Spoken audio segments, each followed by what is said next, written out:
秀秀今天买了3斤多的冬瓜，先将里面的冬瓜瓤去掉。今天不炒不煮，来跟大家分享月饼馅料冬蓉馅的做法。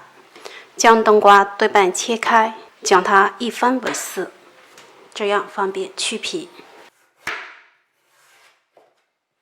去好皮的冬瓜清洗干净，找一擦板将冬瓜擦成细丝。擦这个也是纯体力活，没事喊一声妈。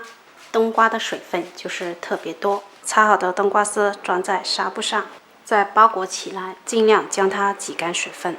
一次性挤不完，可以分多次挤。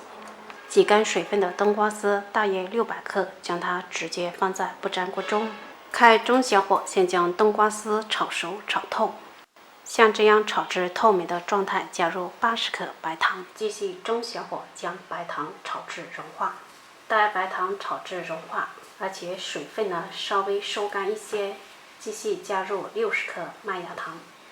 这时改小火，继续将它翻炒，将麦芽糖炒至融化，并将水分收干。想做出来的成品颜色深一点，大家可以减少白糖的量，增加麦芽糖的分量。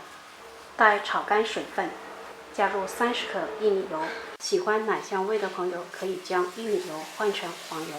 继续小火炒至油被完全吸收，冬瓜蓉爆弹的状态就可以了。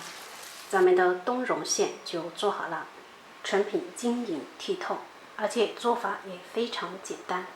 家有水果味的果粉可以适当加点，将其混合均匀，就成了水果味的月饼馅料了。